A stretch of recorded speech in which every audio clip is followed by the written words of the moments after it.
انسان کی زندگی میں کچھ چیزیں ایسی ہوتی ہیں جن کے بغیر زندگی گزر نہیں سکتی۔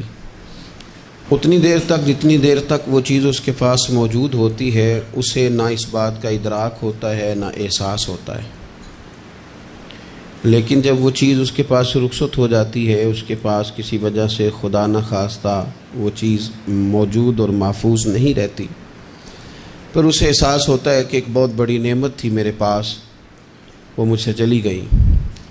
ہماری زندگی کے اندر بہت ساری ایسی چیزیں ہیں کہ اگر وہ ہم سے رخصت ہو جائیں، خدا نہ کرے، تو پھر ہمیں بڑی شدت سے احساس ہوگا کہ یہ نعمت کتنی بڑی ہے۔ آپ کوس و قزح کے رنگ دیکھتے ہیں، دھوپ اور چھاؤں میں لوگوں کے چہروں کو ملاحظہ کرتے ہیں، آپ اپنے بچوں کو محبت کی نظر سے دیکھ کر دل کو ٹھنڈا کرتے ہیں، آپ اپنے ماں باپ کو محبت کی نظر سے دیکھ کر کامل حج کا ثواب حاصل کرتے ہیں، قرآن مجید کی زیارت کر کے آپ اپنے دل میں بہت سارا سرور محسوس کرتے ہیں، لیکن یہ ساری نعمتیں اتنی دیر تک آپ کے پاس ہیں جب تک آپ کے پاس آنکھ کی نعمت موجود ہے۔ اگر یہ رخصت ہو جاتی ہے نا، اگرچہ اتنی ساری نعمتوں میں یہ ایک نعمت ہے، لیکن آپ آنکھ نہیں ہے تو آپ کو تو اپنوں کا احساس بھی نہیں، آپ تو اپنوں کے چہرے بھی دیکھ نہیں پائے۔ کوئی بھی نعمت جو آپ کے پاس ہے، آپ کبھی محسوس کریں کہ اگر اس نعمت کا وجود ہمارے پاس نہ ہوتا تو ہماری کیفیت کیا ہوتی۔ یہ سانس ہے، ہم 2 دفعہ سانس کا استعمال کرتے ہیں، ایک دفعہ اندر جاتی ہے اور ایک دفعہ باہر آتی ہے۔ اگر اندر نہ جائے تو بھی مسئلہ ہے، چلی گئی ہے لوٹ کر باہر نہ آئے تو بھی بہت بڑی مشکل ہے۔ تو اس کا اندر اور باہر جانا یہ زندگی کا احساس ہے۔ اگر کبھی سانس اکھڑنے لگے اور آپ کے سینے میں آپ کی سانس اٹکنے لگے تو ایک بہت بڑی تشویش ہے، ایک بہت بڑی آکسیجن ہے، پوری طرح سے انسان کو قید کر دیا جاتا ہے، اور وہ کہتا ہے کہ میرا تو سارا وجود سلامت ہے، ہاتھ کام کر رہے ہیں، پیر کام کر رہے ہیں، آنکھیں کام کر رہی ہیں، زبان کام کر رہی ہے، سب کچھ ٹھیک ہے، صرف سانس اکھڑ گئی ہے تو انسان محسوس کرتا ہے کہ یہ ساری چیزیں سلامت ہونے کے باوجود میرے کسی کام کی نہیں۔ آپ کے پاس جتنی بھی نعمتیں ہیں ان کو اگر آپ شمار کریں تو کبھی آپ کہیں گے کہ ساری نعمتوں میں آنکھ زیادہ ضروری ہے، کبھی کہیں گے کان زیادہ ضروری ہے، کبھی کہیں گے زبان زیادہ ضروری ہے، کبھی کہیں گے دل زیادہ ضروری ہے، کبھی کہیں گے روح زیادہ ضروری ہے، لیکن میں آپ سے عرض کروں ان ساری چیزوں کے بغیر گزارا ہو سکتا ہے، رسول کائنات کی غلامی کے بغیر گزارا نہیں ہوتا۔ کیوں؟ اس لیے کہ اگر حضور کی شفقت نہ ہو، نبی پاک علیہ السلام کی رحمت نہ ہو، وہ ابن القیم نے ایک جگہ پہ کہا تھا کہ یہ حضور نے ہمیں انسان بنایا ہے، یہ نبی پاک علیہ السلام نے انسانیت کے اسباق پڑھائے ہیں، اخلاقی رویے کیا ہوتے ہیں حضور نے بتلائے ہیں، اگر حضور کا کرم نہ ہوتا تو انسان ایک دوسرے کو کاٹ کے کھاتا۔ یہ حضور نے بتلایا ہے کہ تم نے کس طرح زندگی کو گزارنا ہے۔ محبوب کریم علیہ السلام کا وجود نور ایک ایسی چیز ہے کہ اگر وہ کائنات سے معاذ اللہ سائڈ پہ کر دیا جائے تو اس کائنات کا قائم رہنا کسی صورت بھی ممکن ہے ہی نہیں۔ اسی لیے تو اقبال نے کہا تھا کہ ہو نہ یہ پھول تو بلبل کا ترنم بھی نہ ہو، چمن دہر میں کلیوں کا تبسم بھی نہ ہو نہ یہ ساقی تو پھر میں بھی نہ ہو، خم بھی نہ ہو، اور بزم توحید بھی دنیا میں نہ ہو، تم بھی نہ ہو۔ وہ بڑی بات کہہ گئے ہیں، میں نے بھی اس کو کوئی نہیں کھولنا، کہتے ہیں بزم توحید بھی دنیا میں نہ ہو، تم بھی نہ ہو، خیمہ افلاق کا استادہ اسی نام سے ہے، اور نبض ہستی تپش آمادہ اسی نام سے ہے۔ تو اقبال پھر ہمیں کرنا کیا ہے؟ کہنے لگے کرنا آپ کو یہ ہے کہ قوت عشق سے ہر پست کو بالا کر دے اور دہر میں اسم محمد سے اجالا کر دے، یہ کرنے کا کام ہے۔ اس رستے پہ آپ چل پڑیں میرے بھائی۔ پہلی امتوں کے آپ تذکرے پڑھ لیں، کتابوں میں موجود ہیں، سورہ آراف کو دیکھ لیں، اس میں بہت ساری چیزوں کا تذکرہ کر دیا گیا ہے، اور بھی قرآن مجید کی بے شمار صورتیں ہیں، آپ ان کو دیکھ لیں، اس پر غور کر لیں۔ جب قومیں نہیں مانتی تھی، انکار کرتی تھیں، تو اللہ تبارک و تعالیٰ انہیں تباہ کر دیتا تھا۔ بات نہیں مانی، ختم ہو گئی۔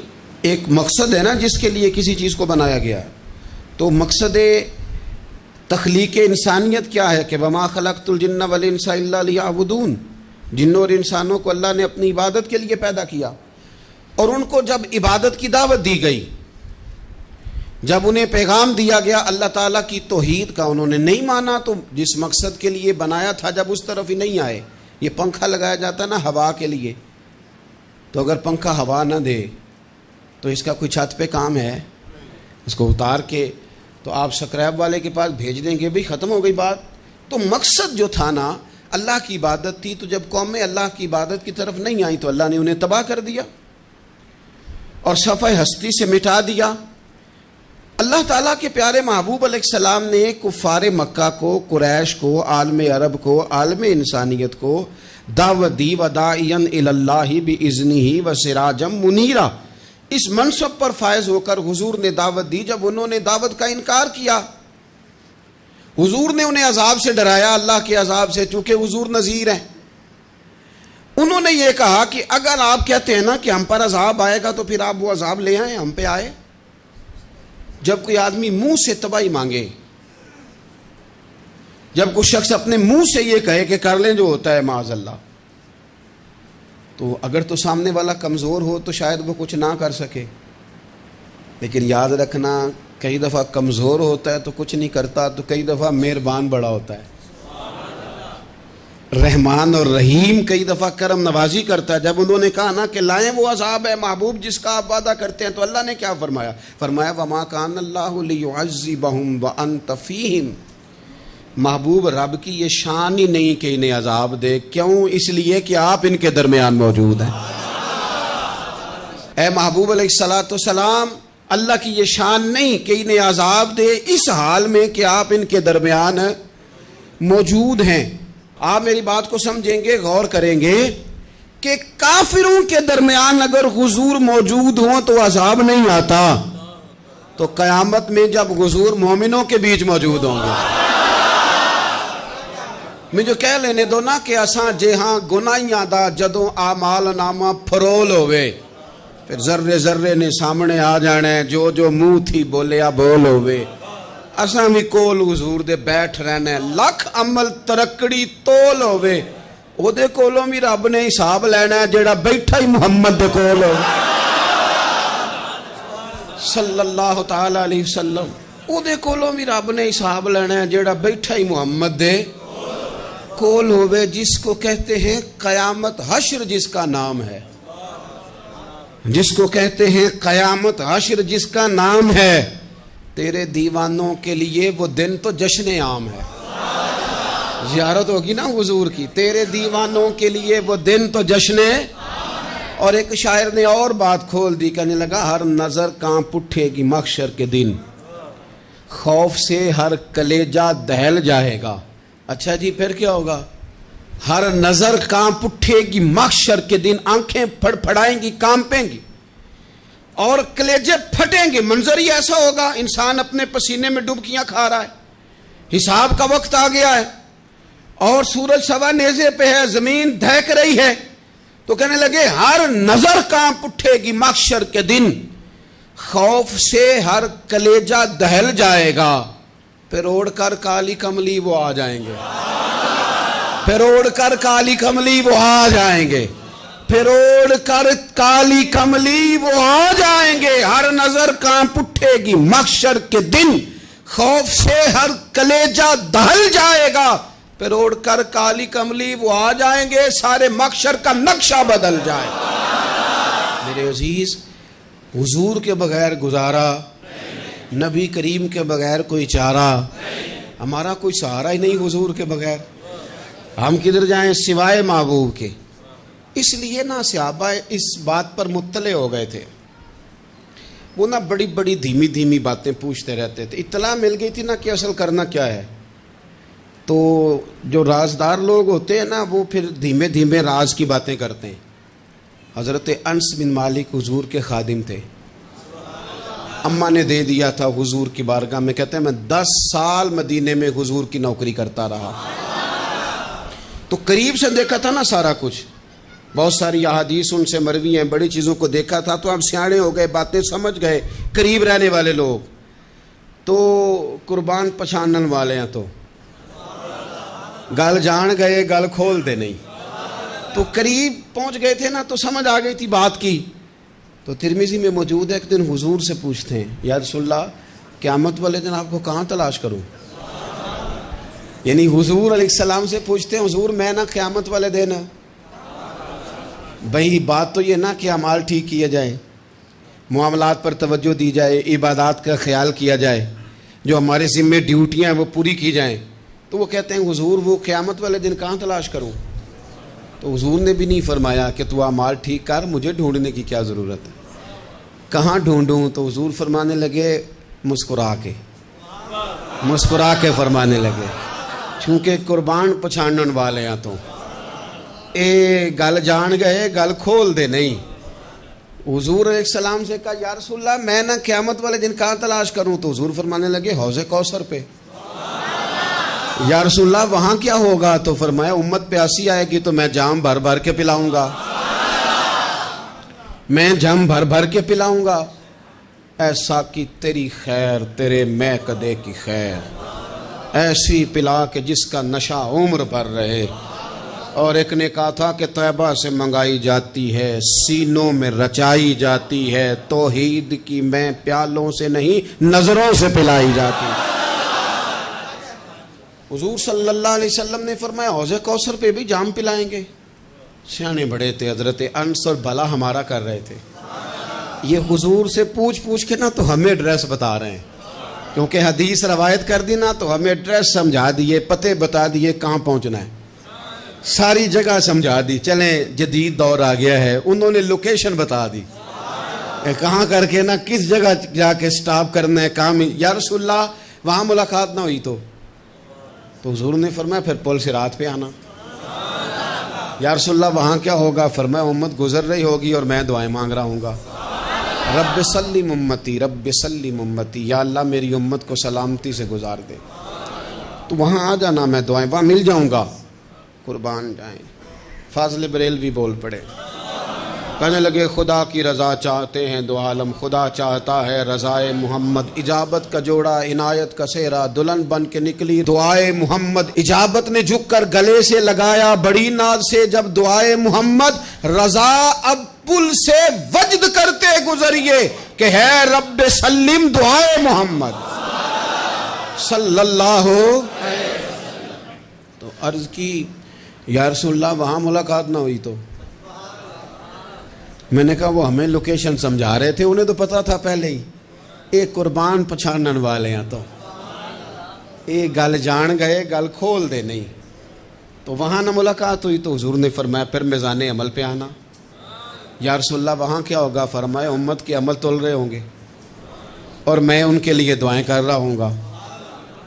میں نہیں جا سکا کبھی بچوں کے ساتھ پیپر دلوانے, استاد کو اجازت نہیں دیتے, کہتے ایگزامینر اور آئے گا کوئی, جس نے پڑھایا ہو اسے اجازت نہیں کہ تو جا. ابا جی کو اجازت نہیں ہوتی کہ وہ ایگزامینیشن ہال میں جائے, وہاں تو کوئی اور لوگ آتے ہیں. یہ بھی عجیب سبق ہے نا کائنات کا کہ سارے تعلیم و تربیت کے اسباق بھی حضور پڑھائیں, رنگ بھی سارا حضور ہی بتائیں, اور قبر کے سوالات بھی سارے ہمیں حضور بتا دیں, اور جب پیپر ہونے لگے تو سرانے بھی کھڑے ہو جائیں. تو پھر کہہ لینا ایک دفعہ پھر کہ وہ دے کولوں کی رب نے حساب لینا, جیڑا بیٹھا ہی محمد دے کولوں, وہ دے کولوں کی رب نے حساب لینا. میرے عزیز ہمارا گزارا نہیں حضور کے بغیر. لوگ اصل میں نا ہمارا مسئلہ نہیں سمجھتے, ہمارا مسئلہ کچھ اور ہے. لوگ ہمیں نا بلا وجہ پریشان کرتے ہیں, کبھی جھنڈے سے, کبھی ڈنڈے سے, کبھی جھنڈی سے, کبھی کسی شے سے, کبھی کسی شے سے. کبھی کہتے ہیں وہ نعت اونچی پڑھ لی, کبھی کہتے ہیں سلام اونچا پڑھ لیا, کبھی کہتے ہیں وہ جھنڈیاں لگا دیں. میں نے کہا آپ کی بات بھی ٹھیک ہے, پر ہمارا مسئلہ تو سمجھو نا, ہمارا گزارا نہیں نا بھائی. جو کسے دا عاشق ہوئے او گالو سے دی 100 مکر بہانے کر کے میں پوچھے میاں صاحب نو مزار تے جا کے کہ مکر کرنے ٹھیک نے؟ تساں کہنا مکر کردا ہے تے حضور ٹھیک نے؟ تے مینوں لگدا ہے کہ پولا جان دے سے پے کہ سونا راضی کرنا ہوئے تے موڑ ٹھیک نے۔ حضور نے ایک دن کہا تھا، حضرت ابو سعید خدری نے کہا یا رسول اللہ آپ قرآن پاک کی تلاوت کر رہے تھے، قرآن پاک بڑا سونا پڑھتے تھے نا، تو نبی کریم نے سن لیا، اب کیا کریں دلیل دیں گے تو بات مضبوط ہو جائے گی۔ حضور نے سن لیا تو بعد میں فرمایا ابو سعید تو بڑا سونا قرآن پڑھتا ہے، رب کے علاوہ کسی کو دکھا کے عبادت کرنی جائز ہے؟ حضرت ابو سعید خدری کہنے لگے سن رہے ہیں، مجھے پتہ نہیں تھا آپ سن رہے ہیں، ورنہ میں نے تو اور بنا بنا کے پڑھنا تھا۔ اب تو مان جاؤ نا، جو کسی دا عاشق ہوئے گل اسے دی کرد ہے 100 مکر بہانے کر کے، 100 مکر بہانے کر کے او دے ہی مرنے مرد ہے۔ میرے عزیز ہماری مجبوری ہے، لوگ اس بات کو سمجھتے نہیں، ہماری مجبوری ہے، حضور کا میلاد ضروری ہے، لوگ سمجھتے نہیں بات کو، اس لیے بلا وجہ رٹا ڈال کے بیٹھتے ہیں۔ بھئی ہم نے تو کوئی رٹا ڈالنا نہیں، نہ سیاست کا، نہ دولت کا، نہ اقتدار کا، نہ کسی اور چیز کا۔ سیاست دے جھگڑے اساں چھوڑ دیتے، اتنے محبت دا جھگڑا ہے، یہ چھڑا کوئی نہیں سکتا۔ تو میرے عزیز ہمارا حضور کے بغیر گزارا، اور نبی پاک علیہ السلام کے بارے میں رب فرماتا ہے وَلَسَوْفَ يُعْطِيكَ رَبُّكَ فَتَرْضَىٰ، محبوب میں آپ کو اتنا دوں گا کہ آپ اپنے رب سے راضی ہو جائیں گے۔ کیا کروں میں؟ اب یہ آیت اتنی شاندار ہے۔ حضرت امام زین العابدین رضی اللہ تعالیٰ عنہ سے کسی بندے نے کہا قرآن پاک میں سب سے زیادہ امید والی آیت کون سی ہے؟ اس کا خیال تھا لا تقنطوا من رحمت اللہ کہیں گے، اللہ کی رحمت سے نا امید نہ ہونا۔ اس نے کہا حضور سب سے امید والی آیت بتائیں۔ وہ کہتا میرے ذہن میں تھا کہ یہ والی آیت پڑھیں گے، تو امام زین العابدین رضی اللہ تعالیٰ عنہ فرمانے لگے سب سے امید والی آیت ہے وَلَسَوْفَ يُعْطِيكَ رَبُّكَ فَتَرْضَىٰ، رب کہتا ہے محبوب اتنا دوں گا کہ آپ اپنے رب سے راضی ہو جائیں گے۔ آیت نازل ہو گئی تو حضور پتہ کیا فرماتے ہیں صحابہ سے؟ فرماتے ہیں رب کہتا ہے حبیب تجھے راضی کرنا ہے، اور جب تک میرے سارے غلام جنت میں گئے نہ میں نے اللہ سے راضی ہونا ہی نہیں، میں نہیں راضی ہوتا اللہ سے۔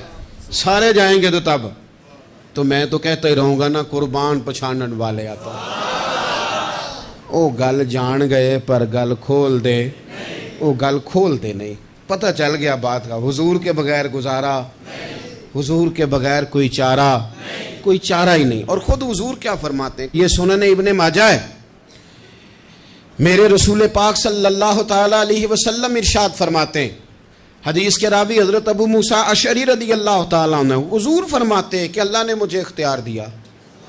یا رسول اللہ کس بات کا؟ فرمایا رب نے اختیار دیا میں چاہوں تو آدھی امت بغیر حساب کے جنت چلی جائے، اور میں چاہوں تو اللہ سے اختیار لے لوں کہ یا اللہ مجھے شفاعت کا حق دے، میں سفارش کرتا جاؤں اور تو انہیں معافی دیتا جائے، یہ مجھے اختیار دیا اللہ تعالیٰ نے۔ تو حضور کیا فرماتے ہیں؟ فرماتے ہیں وہ آدھی امت والا سودا نہیں میں نے قبول کیا، میں نے نہ شفاعت لی ہے کیونکہ یہ عام تر ہے اور یہ کفایت کرنے والی ہے، یہ عام بھی ہے اور کفایت کرنے والی بھی ہے۔ اور حضور نے یہ لفظ کہے، یہ سنن ابن ماجہ کتاب الزہد دیکھیے گا، اس میں روایت مل جائے گی۔ حضور فرماتے ہیں یاد رکھو تمہارا کیا خیال ہے کہ میری یہ شفاعت پرہیزگاروں کے لیے؟ خود جملہ استفہامیہ سے بات کرتے ہیں، تمہارا کیا خیال ہے کہ میری یہ شفاعت جو قیامت میں سفارش کروں گا تو پرہیزگاروں کی کروں گا؟ حضور فرماتے ہیں نہیں، میں قیامت میں گناہگاروں کی سفارش کروں گا، میں گناہگاروں کی سفارش کروں گا، گناہگاروں کے لیے عرض کروں گا اللہ کی بارگاہ میں۔ کچھ دن پہلے میں کہیں پڑھ رہا تھا کسی کا مضمون، اس نے تشبیہ کس طرح کی دی ہے مجھے پتہ نہیں، لیکن لکھ دی بات، کہنے لگے ایک وکیل ہوتا ہے ایک شفیع ہوتا ہے، ایک وکیل ہوتا ہے ایک، حضور وکیل نہیں ہمارے، حضور ہمارے شفیع ہیں، شفاعت کرنے والے ہیں۔ وکیل یہ کہتا ہے جج صاحب سے کہ یہ جس کا میں وکیل ہوں نا اس نے نا غلطی کوئی نہیں کی، اسے معاف کر دیں۔ وکیل یوں بحث کرتا ہے، کہتا ہے اس نے کیا ہی نہیں، جرم معاف کریں۔ اور جو شفیع ہوتا ہے نا وہ کہتا ہے مالک اس نے سارے کیے، تو میرے آنے کی لاج رکھ اور اسے معاف کر دے۔ یہ وکیل اور شفیع کا یہ فرق ہوتا ہے کہ شفیع کہتا ہے سونیا سارے کیے ہیں، بڑے بڑے پاپ کیے ہیں، پر میں جو آ گیا ہوں تو مہربانی کرنا معافی دے دے۔ میرے عزیز، حضور کے بغیر کہیں بھی گزارا نہیں ہے۔ ہم نے نا جب یہ بات سمجھ لی، اور پتہ ہے نبی کریم صلی اللہ علیہ وسلم نے آگے بڑھ کے خود بھی کئی مقامات پر اس بات کو کھول کر مختلف انداز میں بیان کیا۔ حضرت عبداللہ ابن عباس رضی اللہ تعالیٰ عنہ کی روایت آپ دیکھ لیں، یہ آپ کو مستدرک میں ملے گی۔ حضور صلی اللہ علیہ وسلم فرماتے ہیں قیامت کے دن اللہ تعالیٰ انبیاء کے لیے نور کے ممبر بچھائے گا، ہر نبی ممبر پہ بیٹھ جائے گا، ہر پیغمبر علیہ السلام اپنے ممبر پہ جلوہ فروز ہو جائیں گے، ہر پیغمبر۔ لیکن حضور فرماتے ہیں میرا ممبر خالی ہوگا۔ یا رسول اللہ صلی اللہ تعالیٰ علیہ وسلم آپ کا ممبر کیوں خالی ہوگا؟ حضور فرماتے ہیں میں ممبر چھوڑ کے رب کی بارگاہ میں کھڑا ہو جاؤں گا، اور اس ڈر سے کھڑا ہو جاؤں گا کہیں ایسا نہ ہو کہ میں جنت میں چلا جاؤں اور میری امت رہ جائے۔ میں اپنی امت کی سفارش کروں گا، رب میری امت کی سفارش قبول کرے گا۔ فرماتے ہیں میں اتنی سفارش کروں گا کہ جہنم کا دروغہ مجھ سے کہے گا کہ محبوب کمال ہو گئی، آپ نے تو اپنا کوئی غلام دوزخ میں رہنے نہیں دیا، سارے آپ نے نکال دیے۔ کسی شاعر نے بڑی خوب بات کی تھی، اس نے کہا تھا کہ یاد رکھو قیامت کا جو دن ہے نا، یہ قیامت کا دن دراصل ہمارا وقت ہوگا خاص، جب ہم نبی پاک صلی اللہ علیہ وسلم کی بارگاہ میں جائیں گے تو ہمیں سمجھ آ جائے گی کہ دنیا میں ہم نے کئی دوستیاں لگائی تھیں پر جھوٹی لگا بیٹھے۔ ایک دوستی سچی ہے جو مدینے والے کی ہے، وہ کہتے ہیں محمد بوٹیا جھوٹا ہی جاگ سارا، یہ سچیاں مدینے والے دیاں یاریاں، سچیاں مدینے والے دیاں۔ تو نبی پاک صلی اللہ علیہ وسلم کے بغیر نہ دنیا میں گزارا ہے، نہ قبر میں گزارا ہے، نہ آخرت میں گزارا ہے۔ اب ایک سبق ہے، وہ سبق بھی آپ نے ضرور یاد کرنا ہے۔ جس شخصیت کے بغیر ہمارا گزارا نہیں، نہ قبر میں، نہ حشر میں، نہ پل صراط پہ، نہ میزان انبل میں، نہ حوض کوثر پہ، تو ہمارا ان کے بغیر دنیا داری میں گزارا کیسے ہو جاتا ہے؟ ہمارا تجارت بھی حضور سے سیکھیں، گھرداری بھی حضور سے سیکھیں، شادی بیاہ کے طریقے بھی حضور سے سیکھیں۔ جب گزارا نہیں حضور کے بغیر تو پھر زندگی کے سارے سلیقے حضور سے سیکھیں، پھر ادھر ادھر جانے کی ضرورت ہے۔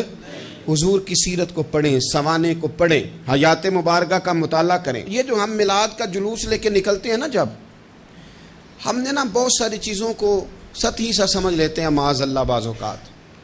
یہ جب ہم میدان میں نکلتے ہیں نا، میلاد کے جلوس میں حضور کے نام کا نعرہ لگاتے ہیں، تو ہم نا للکارتے ہیں اس نظام کو جو نظام حضور سے پہلے تھا۔ امیر غریب کی تقسیم تھی، ذات برادری کی تقسیم تھی، چھوٹے بڑے کی تقسیم تھی، گورے کالے کی تقسیم تھی۔ ہم جب میدان میں نکل کے نعرہ لگاتے ہیں تو ہم اس نظام کو للکارتے ہیں، ہم کہتے ہیں وہ نظام نہیں چلے گا، وہ حضور کا میلاد ہو گیا ہے۔ اب نظام وہ ہے کہ جس پلیٹ میں ابو بکر صدیق کھانا کھائیں گے اسی میں بلال حبشی بھی کھائیں گے۔ اب نظام وہ ہے کہ اگر غریب آدمی جرم کرے گا تو سزا ملے گی، تو اگر گورنر کا بیٹا جرم کرے گا تو سزا اسے بھی ملے گی۔ اب حضور کا نظام آ گیا، ہم اس نظام کی طرف بڑھتے ہیں۔ اپنے آپ کو حضور کے قدموں کی طرف مائل کریں۔ میلاد صرف 1 سے 12 ربیع الاول تک نہیں، میلاد سارا سال ہے، ذکر میلاد سارا سال ہے، میلاد کی محفل سارا، اور میلاد صرف مسجد میں نہیں، گھر میں بھی ذکر میلاد، دکان میں بھی ذکر میلاد۔ ذکر میلاد سے مراد حضور کی تعریفیں، نبی پاک کی شانیں، حضور کی باتیں، آ میرے دل آمنہ کے لال کی باتیں کریں، چہرہ والشمس کے اجلال کی باتیں کریں، اپنی طبیعتیں حضور کے ساتھ لگائیں، اپنے آپ کو حضور کے قدموں سے وابستہ کریں، اور عشق